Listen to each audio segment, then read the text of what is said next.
If you would please bow your heads in prayer with me. This morning, we gather to pray for the continued success of our institution and our Commonwealth. May we have strong and visionary leadership, thoughtful and inspiring mentors, and may each of us be blessed with the knowledge we need to succeed. We gather to pray for peace and prosperity in our time. May UPIKE and KYCOM continue to be models for diversity in Eastern Kentucky, and may our economy and our spirits flourish in these turbulent times.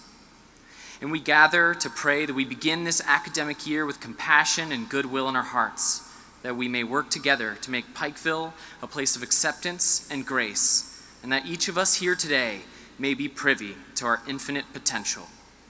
For whichever creed you practice, may you practice it with great faith and great love. Amen.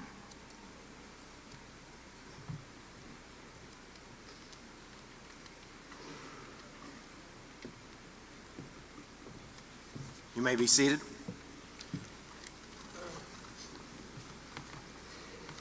Welcome to the stage, Miss Janine Freeman, to perform Homeward Bound When I Return.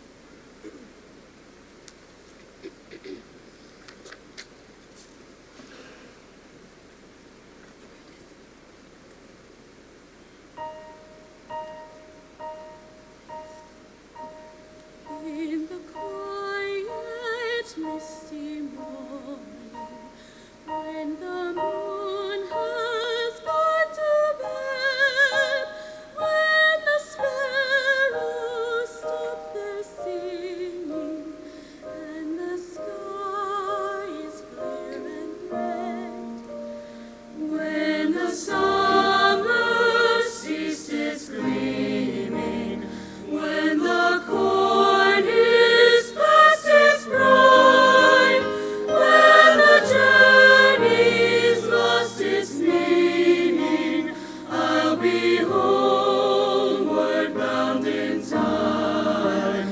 Christ my one Lord and Master, guide each step of my way. There shall be no greener pasture when I return to you one day.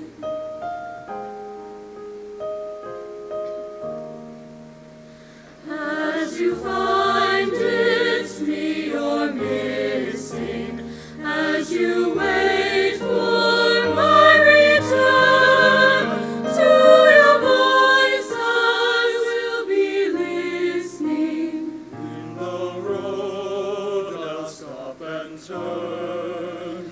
Then the wind will set me racing as my journey nears its end, and the path I'll be retracing when I'm homeward bound again. Christ my one Lord and Master, guide each step of my way. There shall be no greener pasture when I return to you one day.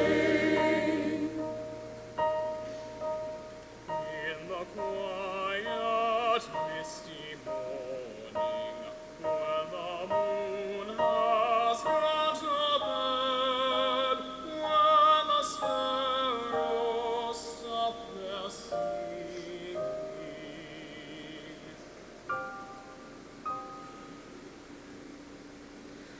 I'll be homeward bound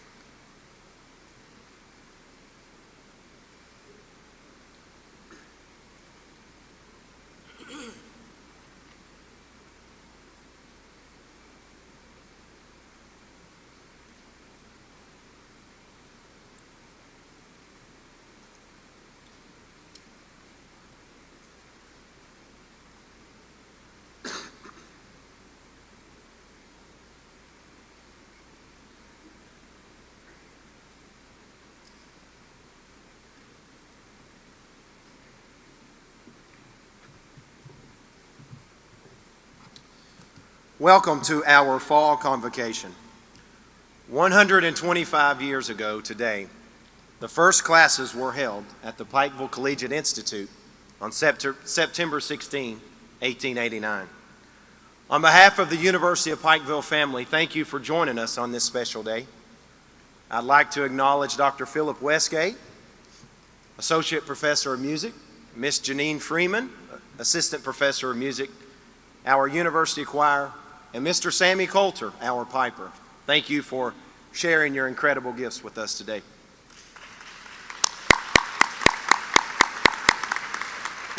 I'd also like to thank our student leaders. Frederick Stein offered today's invocation. Frederick is a second-year student at the Kentucky College of Osteopathic Medicine and serves as the Chi Com SGA president. Later in the program, Jeffrey Justice, our undergraduate SGA president, will close with the benediction. Also joining us on the platform are 4 former presidents, each of whom will be receiving honorary degrees today. For their dedication, their unwavering support, and servant leadership to this great university. Please join me in welcoming Presidents Jackson Hall, Bill Owens, Hal Smith, and Paul Patton.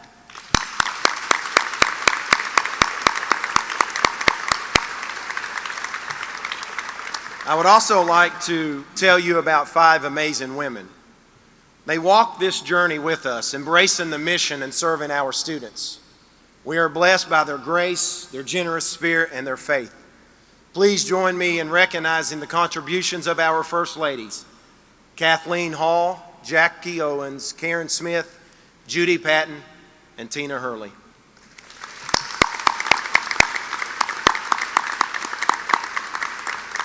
Like those before us, we are caretakers of this great institution, committed to advancing the university in a purposeful way, and one that honors our founding promise to educate the youth of the mountains.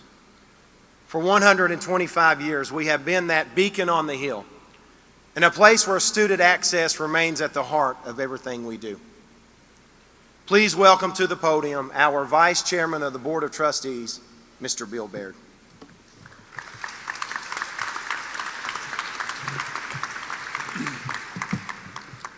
Good morning. It's my privilege in a few moments to introduce each one of these former great men, in my opinion, to the podium for remarks. But before I do, I want to make a couple of brief remarks myself. First of all, our chairman, Terry Dotson, is in Washington, D.C. this morning working on behalf of our university with Representative Hal Rogers to obtain additional funds for new projects. So Terry sends his regards to everyone. Second of all, I think we watching history in the making. It's that type of thing you look back on maybe a few weeks or maybe even a few years and say, wow, I was there. And that's one of those moments. Thirdly, I would just like to say that even though each one of these men were different in their personalities, their makeups, and their contributions to the University of Pikeville and Pikeville College at that time, each of them had several things in common, sort of a common thread, if you will.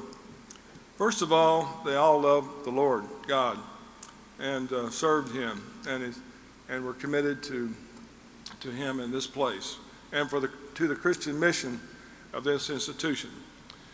Second of all, they all had a passion and a love for serving other people, and it was always to them service above self, and that was true. And is still true today as they serve in many different capacities. Third of all, they all had a love of family. And I'll tell you that I know personally this love of family often was to the point of personal sacrifice on their part as far as time was concerned, giving to our institution and the students here. And then they all had a love of people, just other people, cared for them and still care for them. And then they were all supported, as President Hurley has alluded to, by wonderful, unwavering support from wonderful spouses. And I'm sure they will acknowledge, and if you talk to them about that unwavering support that they received. And one thing those spouses all had in common, and I've had an opportunity to observe over the years, was a love for the students here at this university. And they showed this love for students, and it still continues today in unbelievable ways that you just don't see in other institutions, particularly our larger institutions. So those things are all in common, and we've been so blessed to have these men whom I deeply respect and regard and will always admire as our leaders in the past. First of all, I would like to introduce Dr. Jackson O. Hall. Dr. Hall was president of Pikeville College from 1975 to 1985. As president, he focused on academic excellence, expanding the number of academic disciplines, and establishing the Appalachian Graduate Consortium, which offered graduate-level courses on campus. In April of 1977, as many of you will recall, a devastating flood in Pikeville and the region resulted in one of the most ambitious fundraising efforts on his part to repair our gymnasium and faculty housing, and also to assist students. Both of these facilities and many of our students' homes have been damaged and destroyed. The college suffered approximately $1.5 million in damages at that time. That would be about 3 to 4 times as much in present terms from this flood. But still opens its doors to house those who were left homeless by the flood, as well as assisting nursing home patients and others in evacuation to college housing on the Hill, where they stayed for many days. It's wonderful to have he and his wife, Kathy, back on our campus. Please welcome Dr. Jackson Hall.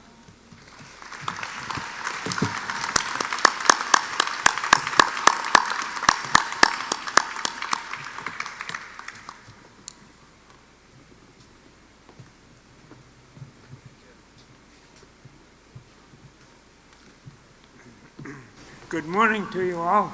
It just took me a little while to get up here, but and I want you to know that my limping and stuff had nothing to do with climbing the 99. That was just something that caused by playing sports earlier, and I am so thrilled to be here, and I know my wife Kathy is too. I'm so thrilled to see what's happening to Pikeville College.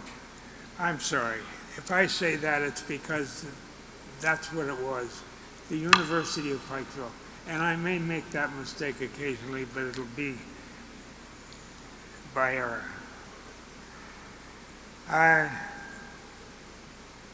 When I came here back in 1975, it was a very small, lovely institution with a tremendous mission and an incredible service to students. And my sense is that while it's grown, we didn't have anything. This was almost as big as the campus, this building.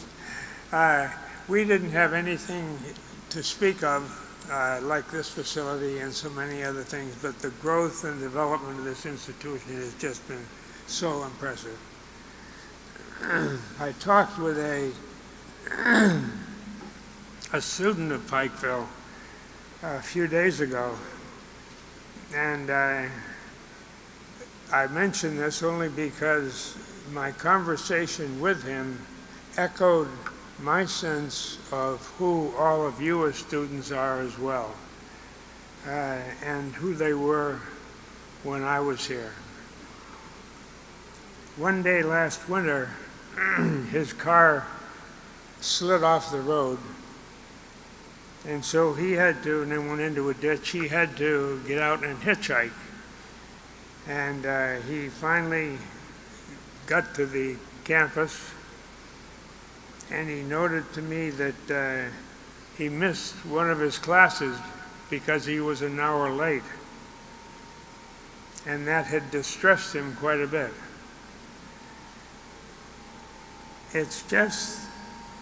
having conversations like that continues to echo for me the mission that I felt for this institution, for those of you here who are students. We were so proud to have you and so impressed with the commitment that you brought into the classroom and to the campus. You're a wonderful group of people with tremendous potential, and I'm sure you're all aware of the importance of your education here, and it's going to be a huge stepping stone to the ladder of your growth and success.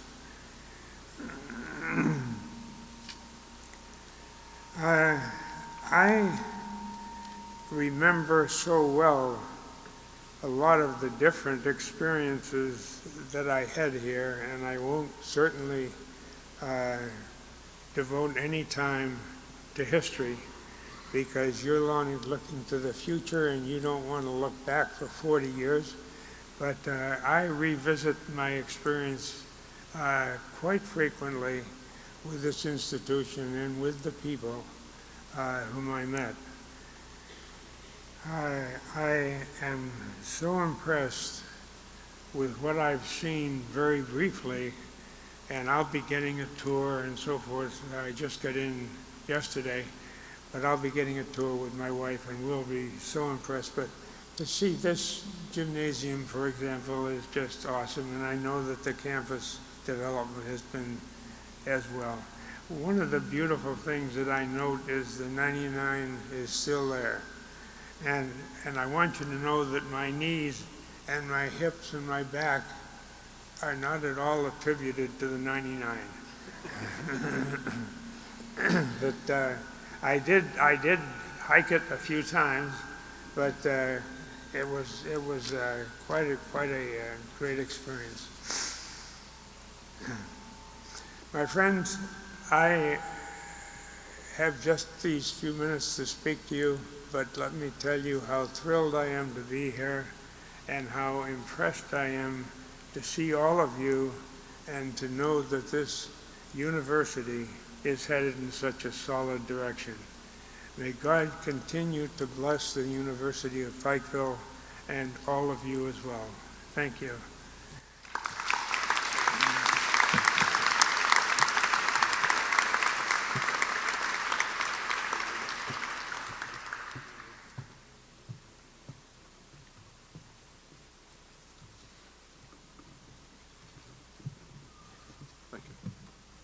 Thank you, Dr. Hall.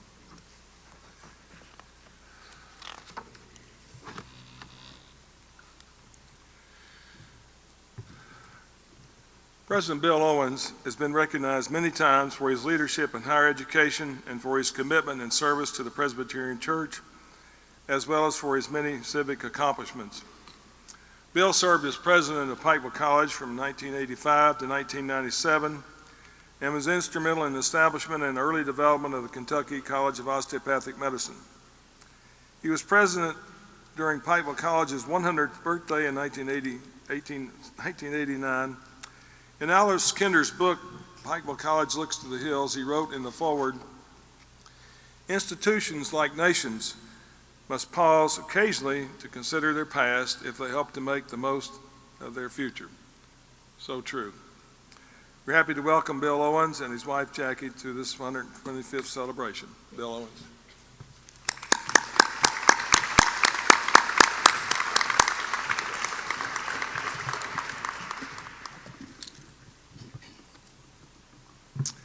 It is certainly a pleasure for me to be here. One of the things that Bill Baird forgot to mention that we all have in common is Sherry Mars. She has guided each of us and directed us, and give her a big hand.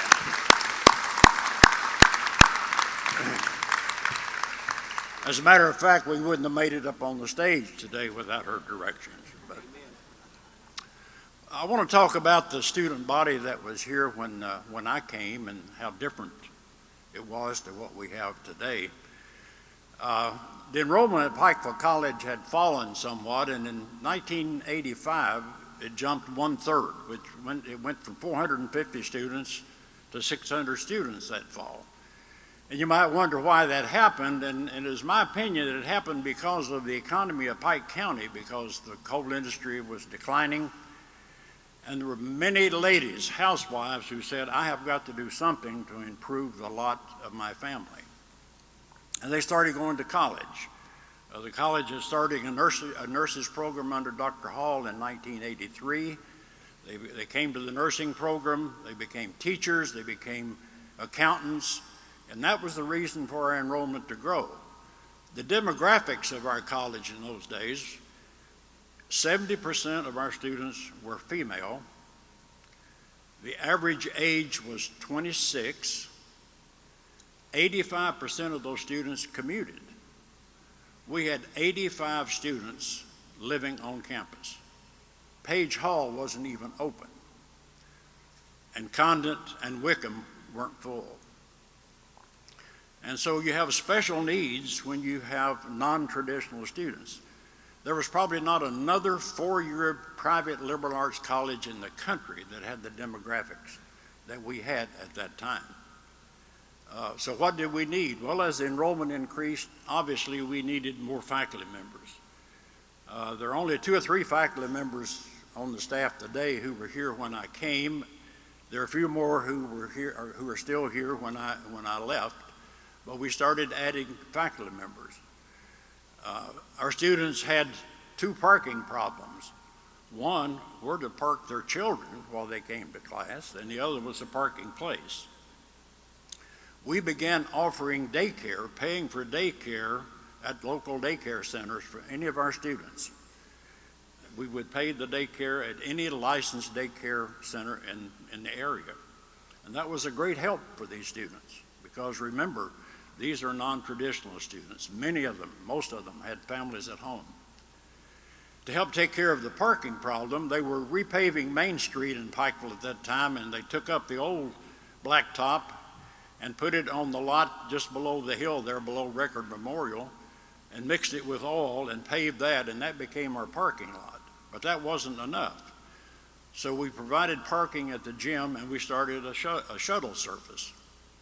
And I don't know if the shuttle service is still going, but you could park at the gym, they would pick you up and they'd drop you off at the foot of the 99, and then you would work your way up those steps, which was not easy. And so we began to need additional classrooms. Our library was not sufficient. We acquired the old Pikeville Methodist Hospital. We bought that, renovated that, and with the help of the Alara family, that became the Alara Library. In order to get to the library, we needed access, so we added a bridge that went from the current bridge over to Armington. That bridge went through Wickham, and we took part of the dining room there in Wickham and made a throughway so you could get over to the library. So that was one of the additions that we did. We also sometimes the necessity is the mother of invention. I was sitting in my office one day about 3 or 3:30. All at once I hear this noise, horrible noise over my head. It was tap dancing. The dance studio was on the classroom above my office. And from then on, at that time of the day, you could not do anything in the office. And so I talked to Earl Coleman, who was Director of Buildings and Grounds, and we found space in the lower level of Record Memorial that was not being used. And that's when we converted that into the dance studio and moved the dance studio there. Record Memorial was the building used by the public in those days for the concert series. It was a 6-story building with no elevators, and so then we managed to find enough money from the Brown Foundation and from Alex Booth to put an addition to the Record Memorial building and put in 2 elevators. We had 1 elevator on campus at that time, and it was just before that, and that was in Armington Science Center. Then we added the elevator when Alara was converted, the hospital converted to a library, and we put 2 elevators then in Armington. In Record. After that, we then started the renovation of the administration building and put the elevator in between Wickham Hall and the administration building. So we had lots of physical needs at that time. We had lots of other needs because of the increased enrollment. During the first 4 years, the enrollment doubled. It went from 450 to 900. We were lucky to be able to also be out of debt at that time. So those are some of the things that we were able to do. The beginning of the medical school, even though it opened in 1997, it really started in 1993. It took 4 years of working with the American Osteopathic Association, and I worked very closely with Chad Perry, the late Chad Perry, with Berlin Coleman, and the three of us spent a lot of time with the then Governor Patton to bring about the medical school. And that was a great accomplishment for this institution, and it continues to be so.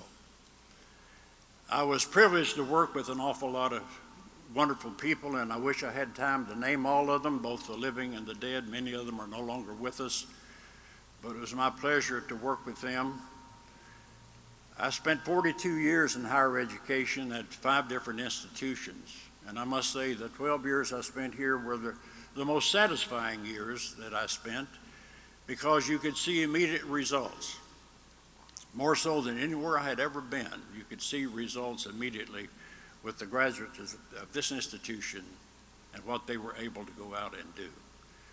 It was my privilege to be here for the 100th birthday. I'm happy to be here for the 125th birthday, and I hope you'll invite me back for the 150th. And thank you very much.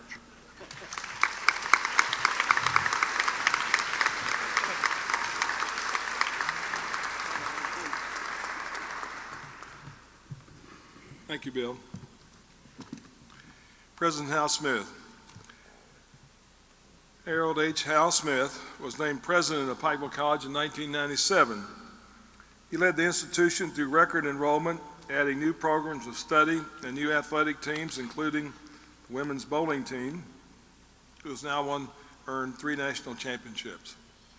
He also provided the leadership in developing the Pikeville College School of Osteopathic Medicine at a time when few thought that it could be done.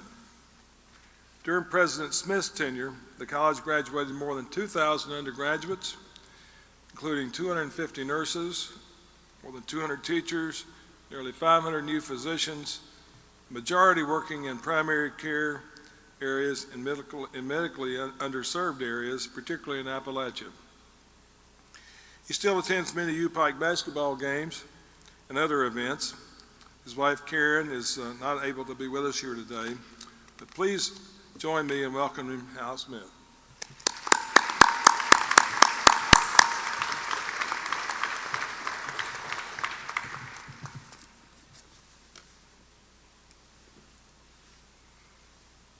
Thank you.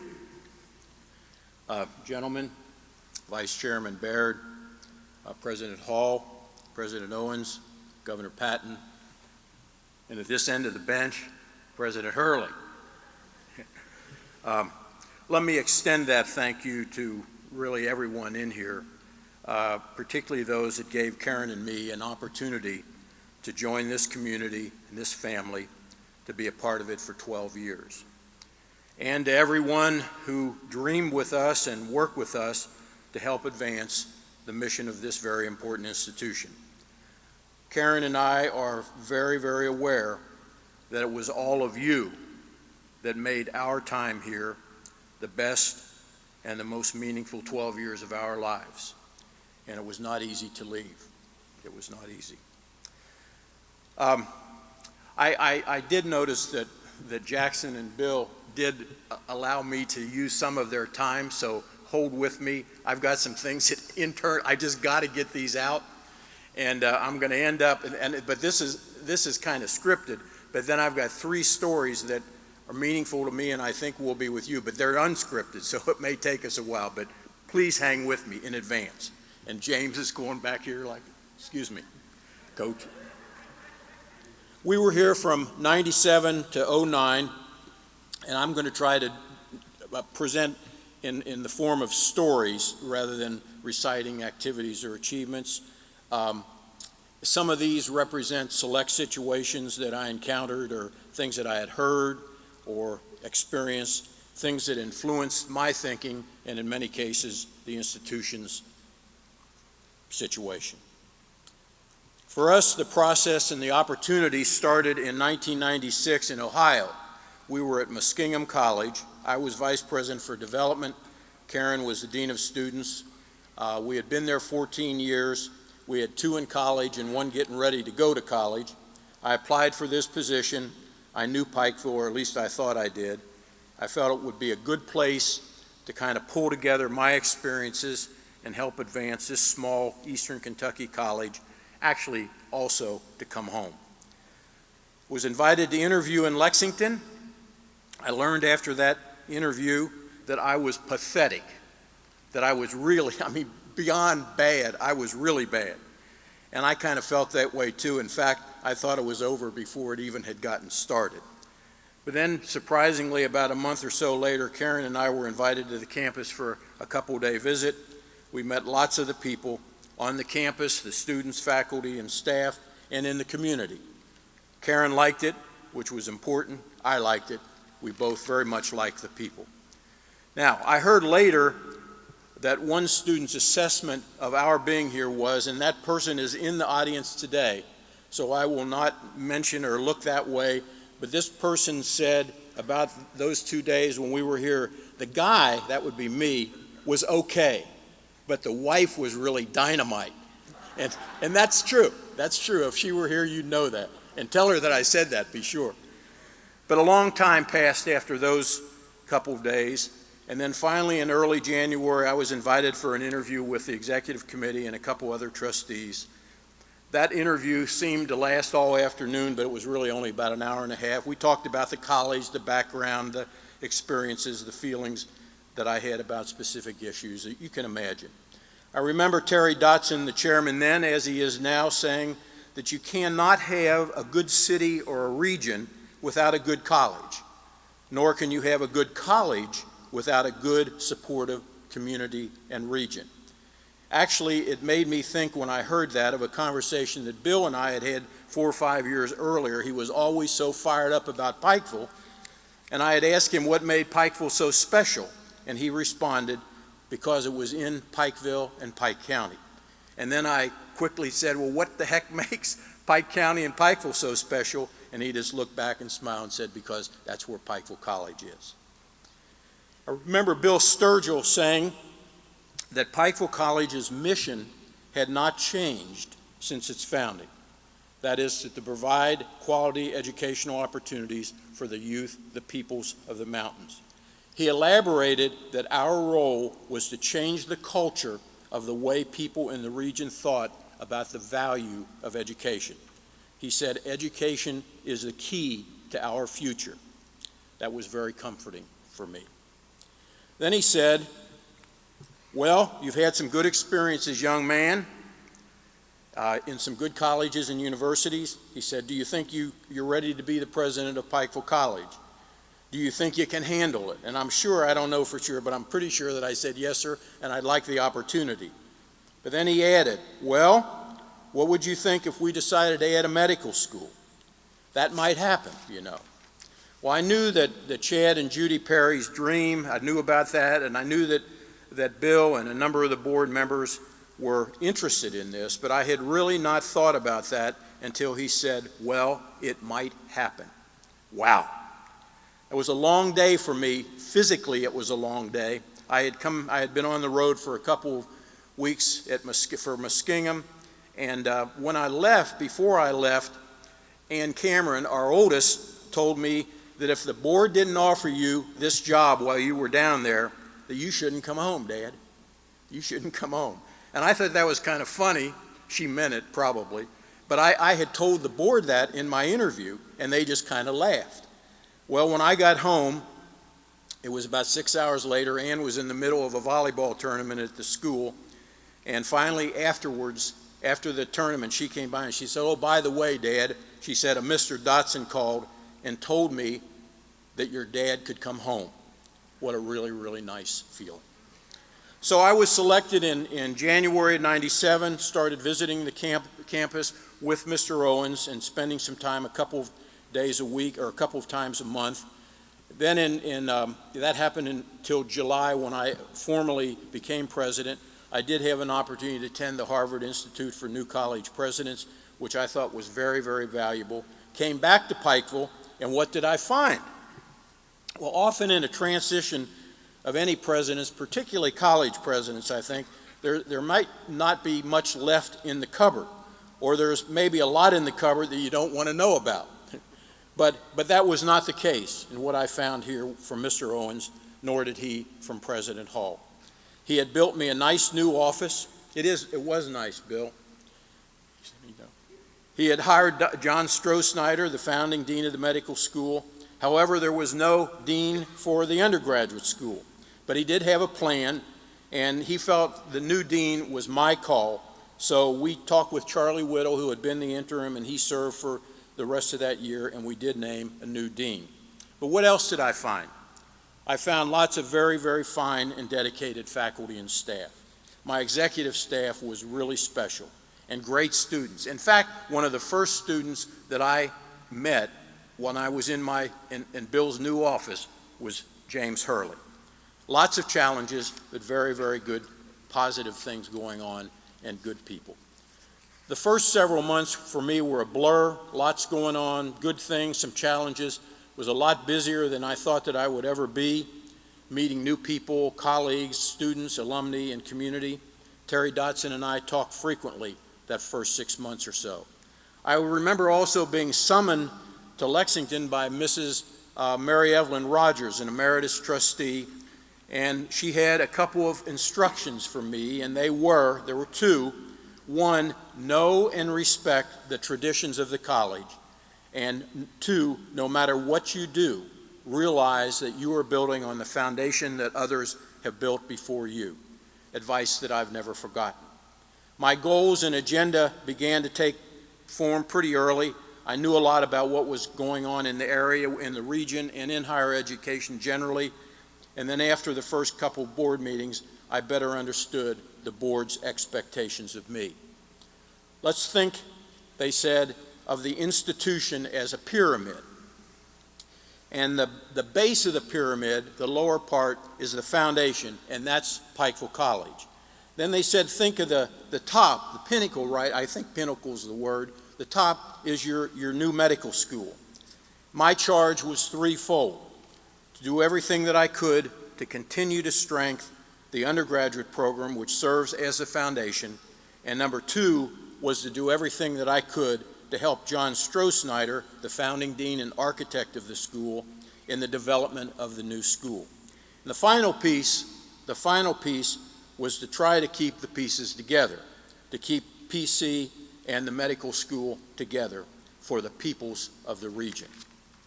As earlier, all the people that I inherited, so to speak, were tremendous. The leadership team pretty much stayed intact. Student leadership and all the students, faculty and staff, the coaches, everyone was really great.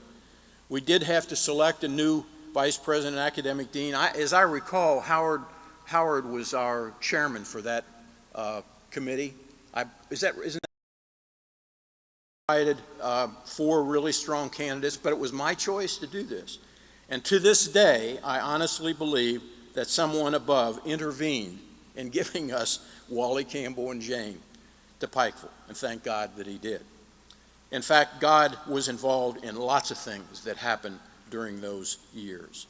Right out of the chute, we faced several accreditation responsibilities. There were a couple of AOA visits and a SACS substantive change visit, all in the first year and a half. And then 3 years later, the full SACS 10-year reaccreditation visit. A lot of work. All the board and faculty and staff, alumni, students were involved in the process, and this was tough, difficult stuff. But it brought us together. It forced us through a new long-range planning and strategy plan to decide who, what, and why we were, what we wanted to be, and what it would take us to get there. That was valuable and important. The process also made, I think, us realize that we weren't doing all this in a vacuum, as Mr. Owens alluded to earlier. There were forces around us and forces within us that mattered. For example, a little known fact at that time was that between 1995 and 2006, there would be 27% fewer high school graduates from the 20 counties from which we recruited 75% of our class. Plus, you had 2 or 3 other colleges that were coming into town to help us out. Thank you. But there was some major enrollment to continue what had been started and some serious institutional financial implications. John Stroh-Snyder and his team, several of whom are still here, led the medical school brilliantly. Not everything was always perfect, but it was very positive. John and I had developed a really good working relationships. His death hurt. It came much too early. Personally, and to some extent, I think institutionally, it hurt. But it wasn't for very long, because Boyd Boozer was on the horizon, again, a godsend. In the undergraduate college, everyone focused on doing things to continue to strengthen the undergraduate experience, to make it more inviting, interesting, accessible, attractive, and affordable. We added new academic programs, athletic programs, extracurricular opportunities. Some of the things worked, most of them worked, some of them did not. Several years were really difficult following the market decline resulting from 9/11. But in admissions, I'm not going to go through all this because it is stuff that you all really know, I think, and I am pressing on my time, but I do want to move over here to a couple of stories that I think hopefully will have some meaning for you. Is that all right if I do that, James? Yeah. 9/11. No one expected it. Most of us had never experienced such a catastrophe. Everyone prayed. Our chaplain and several local ministers were with us the whole week. People, all kinds of people on the campus at that time, came together. I will never forget one morning early, the sight of several hundred students and faculty gathered around the flagpole out alongside the rock near the administration building, and just thinking the way everyone was together, that this is the way it ought to be, helping and supporting each other. I'll never forget that. That was number one. Number two was the medical school and its accreditation. Bill and John and the staff, everyone did tremendous thing to get that to the point where we could admit students. They were admitted, the first group was admitted, I think, in the summer of 1997. I remember probably it was in early 98, that John Stroh-Snyder and I were visited by the chairman of the commission, and I don't remember what the titles were and stuff like that, but he represented the commission that was accrediting the college. And he said, guys, you guys have some big ideas and great ideas, he said, but he said, to be honest with you, he said, off the record, he said, I don't think you guys can be successful. He said, but give it a good shot. There were a lot of people that felt that way, and that's all that Stroh-Snyder needed. And he went to work. 5 years later, that same man was meeting with John and me before the bigger meeting for the public. And he said, I apologize. He said, you may remember what I said, and we both remembered clearly. And he said, well, not only have you been successful, but you've created a new model for medical education in the United States. Pretty neat, pretty neat. The final, a little bit different. I had a lot of stuff about sports, and I may be known as the sports president. I don't know about you all, but I was real interested in that. We went from 7 to 17 in 5 years, different sports. We added football and the bowling and all these things, a number of national championships, but not only that, in a lot of other areas as well. But this one event, in 2001, we were in the NAIA tournament, and this was in 2001. I think it was in Tulsa. I'm almost positive. And we had a group of players called the Comeback Kids. We didn't play in this gym, incidentally. We played in the old one. But these guys were called the Comeback Kids. You wouldn't know what that means. That meant they always got behind, but they always came back and won. And we really did well. And we got a bid to the NAIA tournament. We went out there, and there were 3 games that we won, the same style, coming from behind to win. Now, back on campus was a pep band. the group that we had kind of started a couple of years earlier and that were really instrumental in the success as the cheerleaders and all, but the pep band was still here. And we got word, I think Ron called me and said, is there any way we can bring the pep band out? And so he and I and Leslie Combs got together, and we just didn't have the money to do it. But finally I said, well, if we win on Saturday, I said, we'll get them to come out on Sunday, and they'll be here for the finals, the Final Four on Monday and Tuesday. We won on Saturday. So they come trucking out. By the time I got out of the hotel on Sunday afternoon, there they were in their buses outside. The game was the same kind of game. I think we were playing Faulkner, and we were behind, and these guys came back, but we needed another 15 seconds, and we would have won the thing, and then we would have been in the finals, but we didn't make it.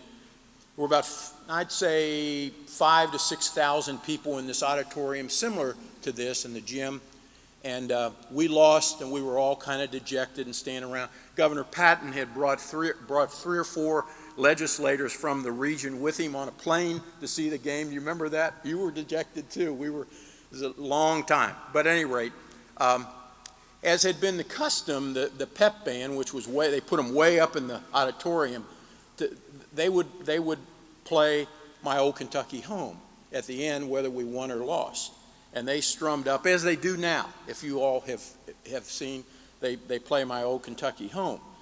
And the other two teams were starting to come out on the floor, but they started singing or doing My Old Kentucky Home, and everything stopped. Our players stopped. Everyone stood. Everyone in the whole auditorium. And the players that were bouncing their balls, getting ready for the next game, they stopped until they had finished this anthem. And it was kind of a really neat ending, I thought. 3 of the seniors for the group came down and talked to me right afterwards. And they said, President Smith, we know that you all had to scrimp for this to get us there, and we just really appreciate it. This will probably be the most important memory that we take from Pikeville College as we graduate. There were 2 things that followed. One was, and that made me feel good, but about 6 weeks later, those 3 people graduated, and they were number 1, 2, and 3 in the class.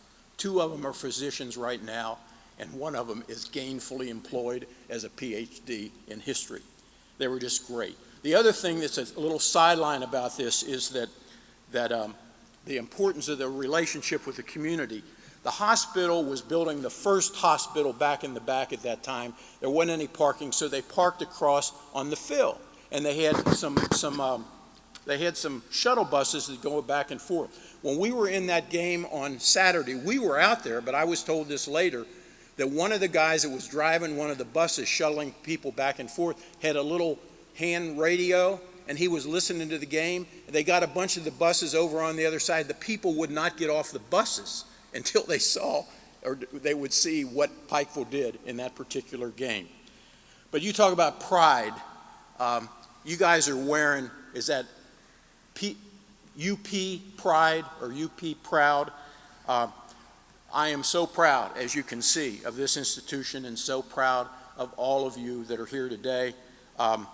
You all deserve to be that. Happy birthday. Thank you for holding with me.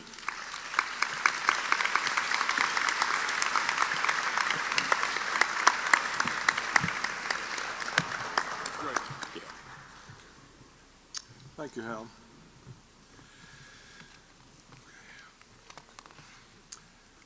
Paul E. Patton. Former Kentucky Governor Paul E. Patton was president from 2009 to 2013. His leadership transformed the University of Pikeville. He was named Chancellor of the University of Pikeville in 2013 and is the first individual to hold that position. His tenure as president includes the historic move from college to university status, implementation of the first master's degree programs, MBA, and also Master of Science in Sports Management, record enrollments, and the opening of the Cole Building, a $40 million educational facility for the Kentucky College of Osteopathic Medicine. Please join me in welcoming Chancellor Paul Patton. Thank you. Now, Hal Smith, you may claim to be the sports president, but do you have 3 rings on your hands? Huh? Have you been inducted? Have you been inducted into the University of Pikeville Hall of Fame, Sports Hall of Fame? Yes, I have. Oh well. At any rate. I tried to provide a foundation for you so you can. Well, and that's exactly what all of these people have done. You know, I've had a blessed life. I've done things that have been enjoyable and I think have been meaningful. But let me assure you, nothing that I have done means more to me than my service to this university. Not just as president, but as member of the Board of Trustees, starting with Jackson Hall about 40 years ago. And I think it was fortuitous for me and I think for the university, but 5 years ago in August, we lost the president precipitously.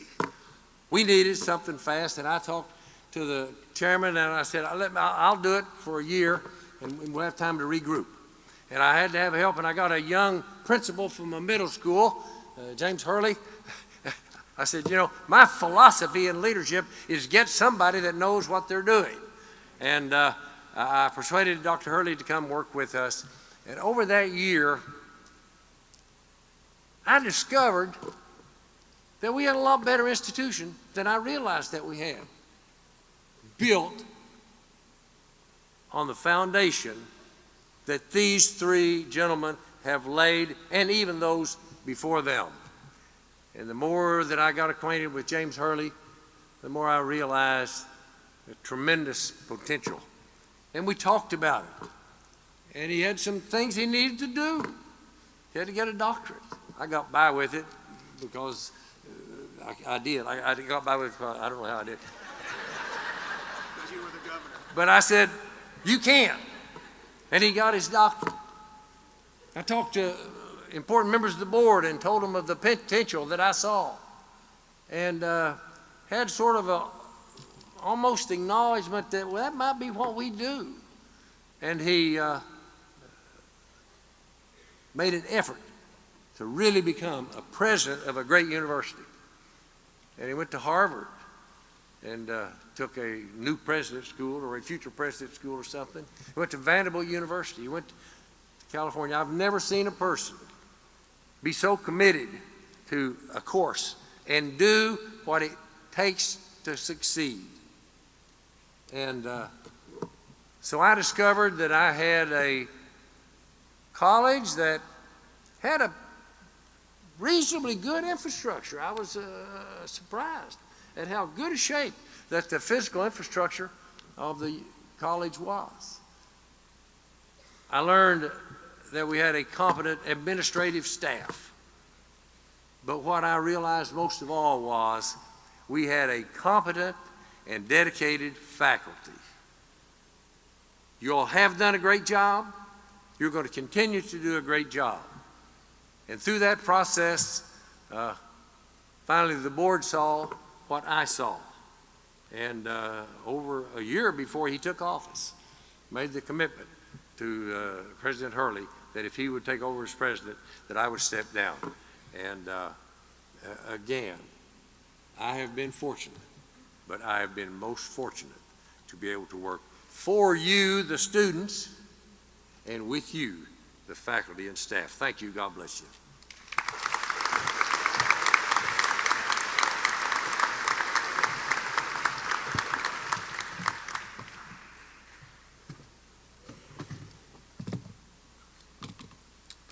Bill, Jackson, would you stand, please?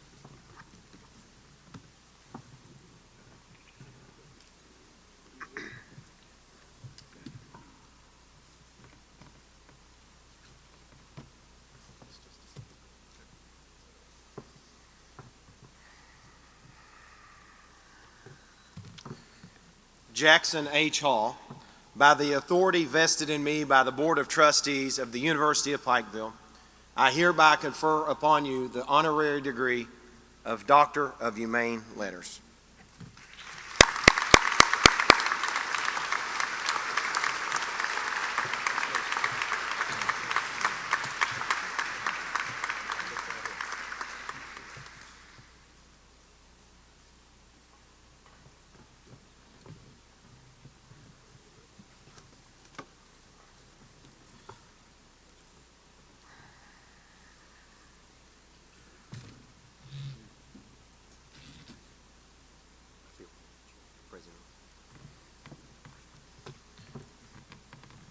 William H. Owens. By the authority vested in me by the Board of Trustees of the University of Pikeville, I hereby confer upon you the honorary degree of Doctor of Humane Letters.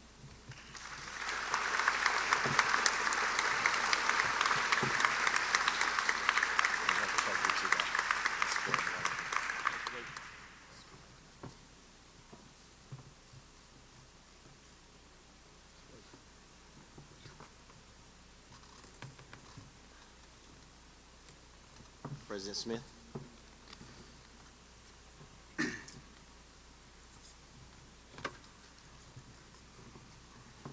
Harold H. Smith. By the authority vested in me by the Board of Trustees of the University of Pikeville, I hereby confer upon you the honorary degree of Doctor of Humane Letters.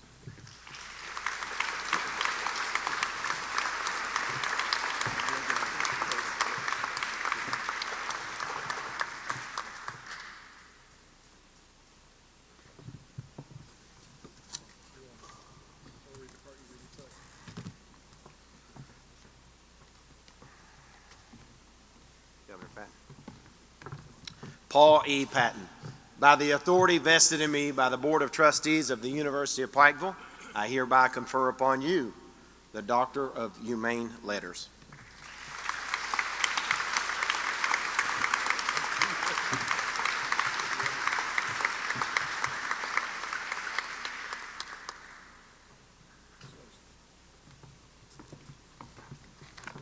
Now please welcome to the stage to your left, my right, Jenny Wiley Theater, as they present a skit titled The Assignment. It's not a big deal. All of the students that are participating are UPIKE students.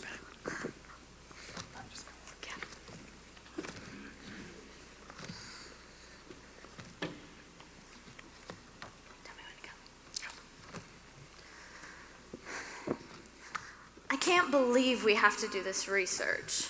Come on, it's not that bad. There's actually some pretty interesting stuff in this. 1952, first homecoming queen crowned. 1963, Peach Orchard Players Drama Group formed. You're just looking for reasons to not take this project seriously? Dr. Thomas wants us to be creative. This is a creative writing class. Put ourselves back in time at UPIKE and write about what our predictions are for the 125th anniversary Convocation. I mean, it's kind of cool. It's like we're some sort of reverse time travelers or something. Reverse time travelers? Whatever, okay. At least let me pick the year for us. Go ahead. 1957. 1957 it is then. All right. That was actually a pretty interesting year. You see, there was that big flood. Oh, that was the first time a baccalaureate degree was awarded to good old Pikeville College. Oh, and there was How that do one you know all this stuff off the top of your head anyway? Are you some sort of secret UPIKE tour guide? I actually believe in being prepared for an assignment, and I have these. Cheater? Okay, so Pikeville College. When did it become UPIKE? Did you even read the book? Sheesh. All right. I'll give you the Mark's overview to the history of UPIKE. 1888, we bought some land. 1 year later, college tan. 1901, we're training teachers. 1921, first basketball game and bleachers. 1928, we became the Bears, and 1939, 50th anniversary fair. Why'd you stop? I still don't know when we became UPIKE. That would be July 1st, 2011, Miss Madison. Not really ancient history. And Mr. Jackson, I didn't realize this was a creative singing assignment. Sorry, just trying to get into the spirit of the assignment. Actually, he was trying to get me into the spirit of the assignment. I guess my creative juices aren't really flowing today. Well, look, this week begins the 125th anniversary celebration for UPIKE. And this school has come a long way in 125 years. Think about it. We started on 3 acres of land in eastern Kentucky in the late 1800s. Now look at us. We have been named one of the fastest growing colleges by the Chronicle of Higher Education. We offer degrees in nursing, computer science, film and media arts, religion.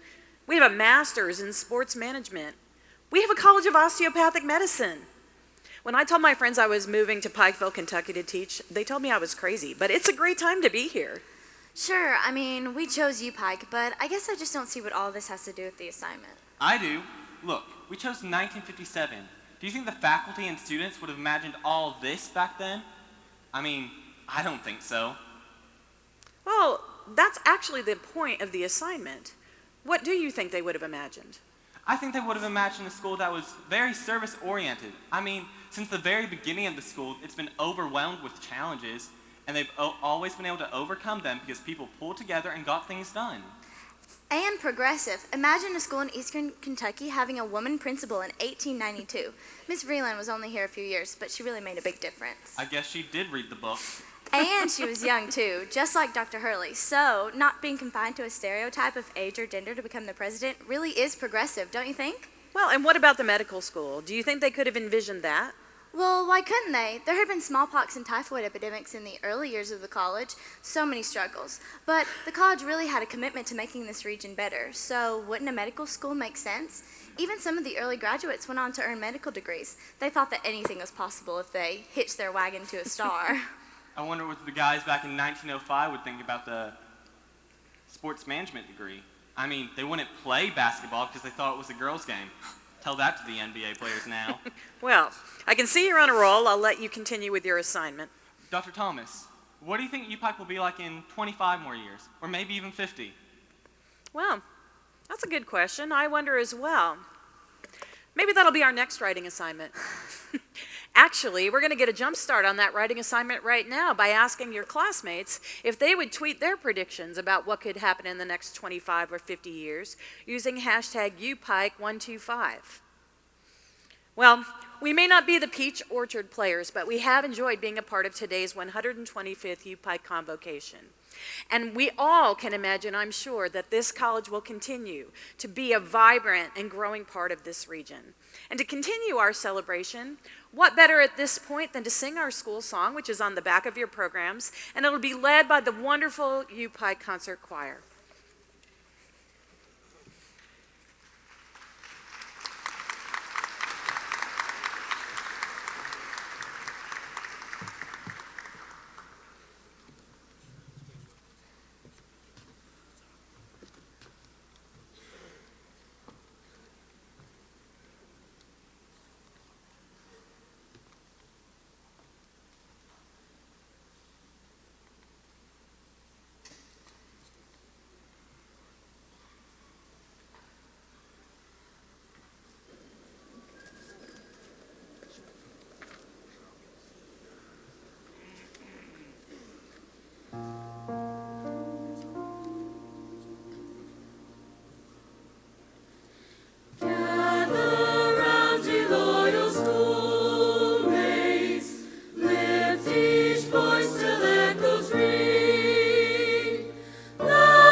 You may be seated.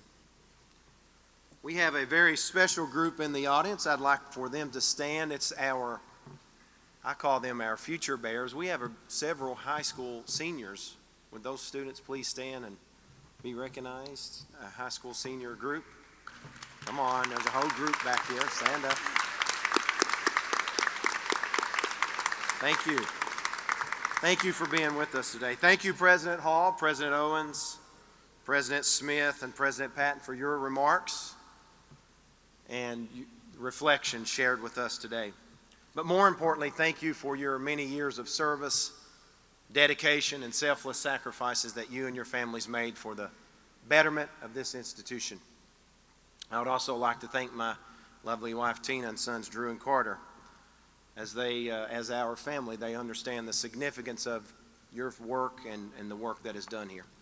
Today we're experiencing national recognition for a record growth, advancement in rank, and building of new infrastructure on our expanding campus. Now, I constantly get the tweets from our students about the need for a new parking garage, so I do hear you. I also hear the faculty and staff. Because of the commitment and devotion of so many people the past 125 years we stand here today, I want to thank all of our Board of Trustees, both past and present, for giving of their time, talents, and treasures for making UPIKE a better place. To our alumni, faculty, staff, supporters, friends, and students, I also say thank you. Thank you for making 125 years of memories and fulfilling the mission of educating the youth of the mountains. So we just heard a little history of the past 39 years from both the presidential perspective. We also enjoyed the skit illustrating UPIKE's modern day status. So let's quickly look and think about the next 125 years. Sure, that's a long time away, and none of us in this room, President Owens, will be here to see that day, regardless of what we want to think. But what if Dr. Condit, our founding father, would have limited his dreams? I would like to think that Dr. Condit would want each of us to spend each and every day cultivating and developing new strategies to ensure long-term solvency for this great university. So today, we will take a bold step in ensuring another 125 years of educational excellence delivered right here in the mountains of Central Appalachia. It is with great excitement and honor that we announce the launch of UPIKE, Advanced UPIKE, Investing, Growing, Leading, a $75 million comprehensive capital campaign. We will be calling upon philanthropic individuals, companies, corporations, foundations, government organizations, and many others to support this campaign. In fact, we will need each of you here today to help us. Invest in developing the programs of tomorrow, grow our footprint with new infrastructure, and lead a global knowledge-based economy in a new Appalachia. The University of Pikeville stands as the single most important entity in Central Appalachia. The promise of a better tomorrow starts with higher education, and our future as a region depends on developing our greatest asset, our young people. In order for us to continue to grow and prosper, it is imperative that we capture the intellect of our future leaders and attract the talent from outside the region to create and cultivate new opportunities. The next 125 years will depend on the investment and effort we put in today. A future-focused emphasis on education, research, and development will provide a stronger Appalachia and a hope for a better tomorrow. To the faculty and staff, I say thank you. Thank you for making a difference every day in the lives of our 2,500 students we are currently serving. The personalized care and affection that our team exemplifies is nothing short than extraordinary. On this very day, 125 years ago, our doors opened, and the mission of educating the youth of the mountains became the cornerstone for all we do. Although we have grown quite a bit since that grand opening in 1889, and we now educate students from 45 states and 23 countries. Would our current students stand up just quickly? Stand up, all of our students, stand up. Thank you. Thank you for making UPIKE your home. And we will always remain an institution which values mission above all else. I'd like to leave you with this quote. It's a quote from Dr. Condit in his final sermon. It was titled, "What is Your Life?" I'll start quote. Are you investing any real or considerable part of your life in the things that last? Are you laying up a foundation for a life to come? What are you living in? Every day the grooves are being set and deepened along the way in which this life is yours to run. End quote. May God bless each of you. May God always continue to bless the University of Pikeville. And as always, go Bears.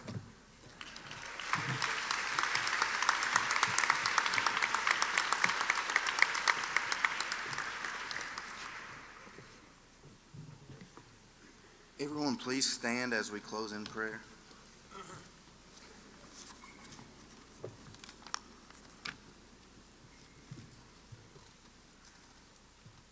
God, thank you.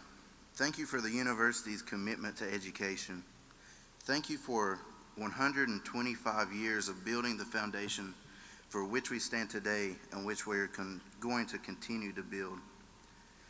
God, I thank you for the leadership that helped spearhead the growth of this great institution.